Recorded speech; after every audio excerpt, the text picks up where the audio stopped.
She kept the Brautigans. It was true.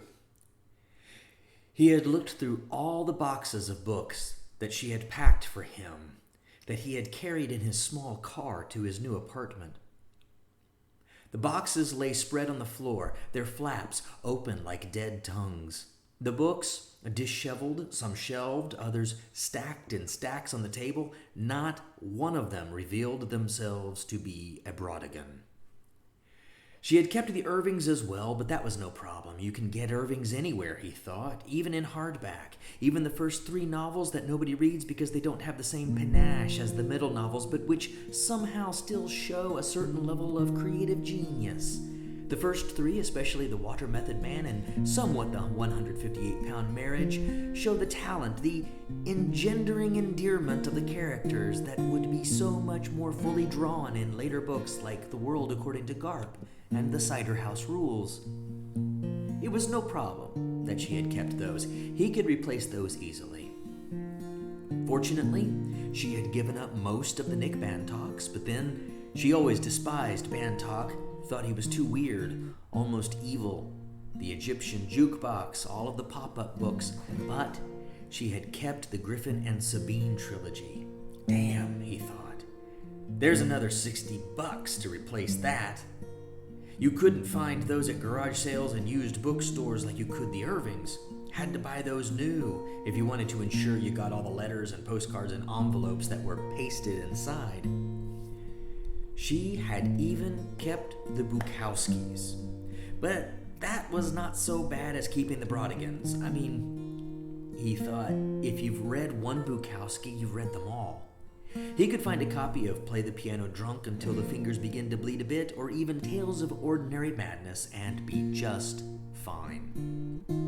But the Brautigans, he missed those. Not all of them, though. She could keep the poetry, like The Pill versus the Spring Hill Mine Disaster, Rommel drives on deep into Egypt, loading Mercury with a pitchfork, June 30th, 1977. Those were of little consequence. She could even keep Trout Fishing in America, even though that was the one book that had inspired him to delve more deeply into Brautigan's prose. Yes, it was the prose that he missed. The Hawkline Monster, a Gothic romance. The Abortion, Revenge of the Lawn, Dreaming of Babylon, in Watermelon Sugar. He had paid $43 for a first edition copy of Willard and His Bowling Trophies. He remembered that when he had met her, she had only Brautigan's poetry. He had been inspired by Brautigan's prose. He had searched for months to complete her collection. $25, $35 per book. It was a hard search. It would be difficult to replace them. A person cannot just go into any thrift store and find a Brautigan. No. Sure, these days there are some softcover editions that have 3 novels per edition, but those are soft collections, not true Brautigans. They are like those little packets of ketchup down at the bottom of a fast food bag. True Brautigans.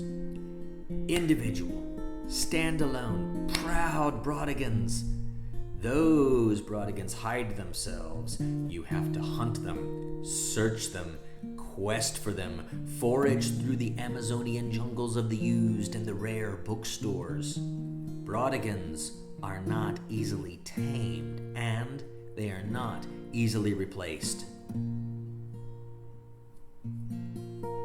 In his new apartment, the ceiling fan stirred the air, and the slight breeze caught some of the pages.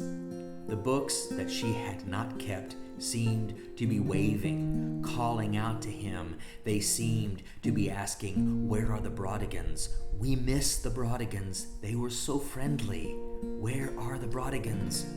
And he said to his books, "She kept the Brautigans."